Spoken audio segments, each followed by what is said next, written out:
People often ask me, so you make custom bags? How does that work? Instead of giving a vague or quick answer, I thought I'd actually show you what it really means to build a bespoke bag in my workshop. Uh, this isn't a tutorial, it's just a look at the process, a look at some of the choices I make, and what it's like to build a bag with a client. Or it doesn't have to be a bag, it's just a project with a client. Every bespoke project begins well-intentioned, well-planned, and meticulous. The detailed paper pattern and the discussion of ergonomics and function and style, every possible detail is covered over and considered beforehand, and almost all of it will change by the time I actually work with the leather. The moment you think you've got it planned out is the exact moment something goes wrong, or your client changes their mind. It is a nightmare of a production process. It feels Sisyphean. One must imagine the artisan is happy. Because yes, it is an art form. So keep in mind that the clips I show here do not accurately reflect how bespoke production happens, and the client information is personal and private. Any names or references to the client is done under strict oath. No one will judge your taste here. I have made many things out of leather. I have done custom projects of almost all wearable scales by now. It's been 8 years since I first began the craft, and I have not yet figured out how to be good. But maybe some video accountability will appeal to my shareholders. Every bespoke project begins with a story. A client comes to me with an idea, sometimes clear, sometimes just a feeling, sometimes just a budget. And my role is to translate that into something real, something functional, and something personal. Most people come with requests for bags or wallets or belts. These are the most common things I get asked to make, but I'm occasionally surprised by something unique. Yeah, every aspect of the build is tailored to the client. That's the appeal of bespoke. It's a one-of-a-kind piece of functional art that's made just for you. Retail luxury, often gives you beautiful products, but they're all made for the masses. The artisan that made that retail bag would love to do a custom commission for you, at least, and cut out the middleman. That's what I think. The bespoke process is not always straightforward, but it always begins with a design consultation. The design consultation is basically a conversation. It isn't always deeply formal or requires any serious commitment.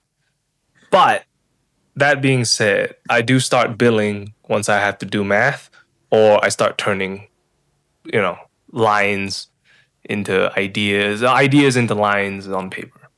We go through the inspiration of what the project might be. Images from Pinterest, stories about past bags or wallets or leather goods or favorite styles. Every little thing is absorbed and synthesized into a detailed design plan for the bespoke bag. The goal of the design consultation is to take an idea and turn it into a game plan, something that can be made real. And the first physical step of that making real is patterning. The heart of the design emerges here. If the material is the body of the bag and the design plan is the mind, then the pattern is the soul. On paper, every line is carefully planned for. Every seam, down to the millimeter, is accounted for. For this tote, which is what the project I'm covering today is, the design needed to fit the client's proportions and daily use. while staying to the themes that we decided on, which was classic, timeless, and minimalist.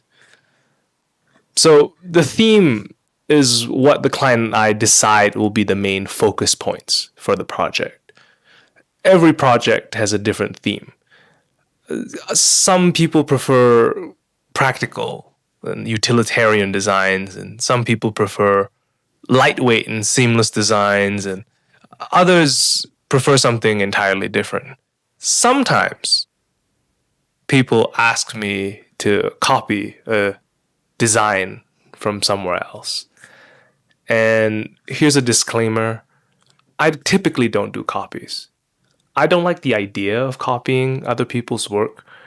If you ask me to duplicate a bag for you, I will offer to make it 80% similar to what you're shown me, and I'll put my own spin on it, and I'll probably charge you more. Just saying. Navigating all these different areas of taste, this is where I problem solve.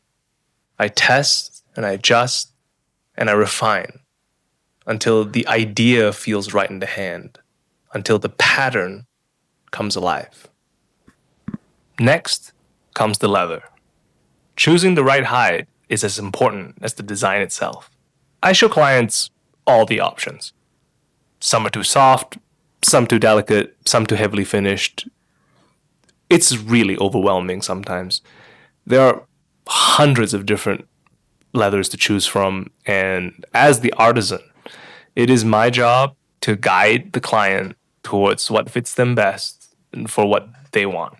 Leather is a natural material, subject to natural defects and flaws.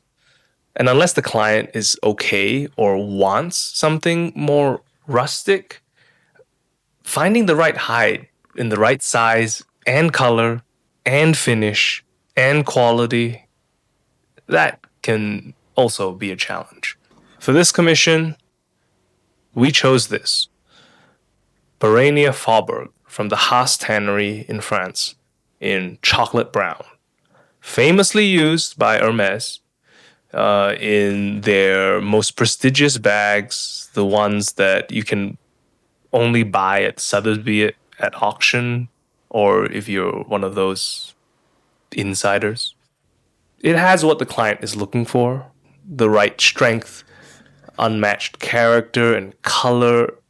I don't know if the visual character of this hide comes out on camera, but the deep brown that this material shows is, it's sometimes a purple, it's sometimes black, it's sometimes a warm chocolate brown. It's like, it's one of a kind. This piece, like all other bespoke work I aim to create, is built to last a lifetime. But you have to remember to use these leather goods. It's good to remember that leather comes from life. You have to respect that it came from life. And so you have to live with it. Yeah, I've seen so many neglect cases where people buy really fancy, beautiful things and then it molds because they don't store them correctly and they don't use it. Good leather develops character as it ages, and the more you use it, the more oils it picks up, and more, the more it gets worked, and that keeps it supple. It keeps it from turning crusty and hard. That's a topic for a whole other video, and I should and will do a leather care guide separately. Anyways, once the patterns are set, I cut. Retail luxury houses usually have a few prototypes in their chosen material before committing to a full production run. And even then, there's room for rejected samples and material defects. Every cut has to be placed with absolute focus. My prototype is the final product. I don't have the luxury of making mistakes. And that's the constraint that keeps me on my toes, and that tension heightens the creative process. That's why I go over the pattern, like 8, 9, 10 times before committing to the first cut. And that's why it can take 4 to 8 weeks to create one bag. People talk about risk and reward, and every time I embark on a bespoke project, I get one shot to make the best thing I've ever made.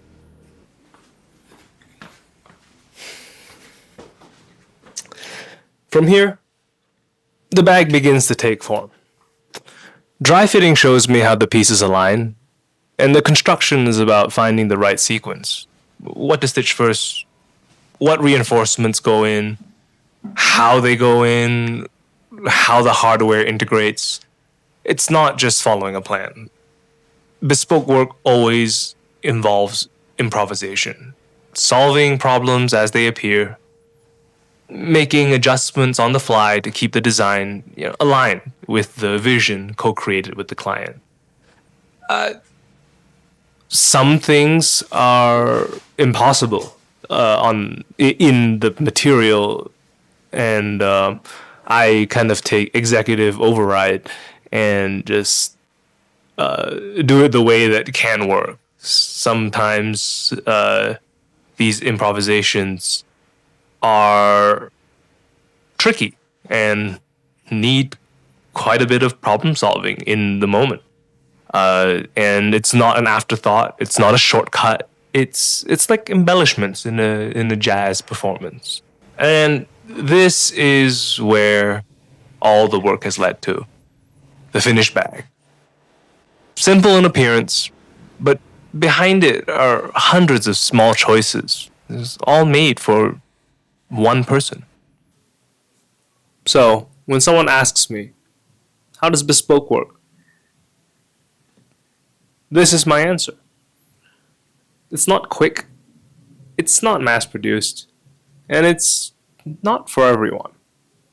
But what it is a conversation, a back and forth between me and the client, a process that ultimately results in a one-of-a-kind object built for those who notice the finer details.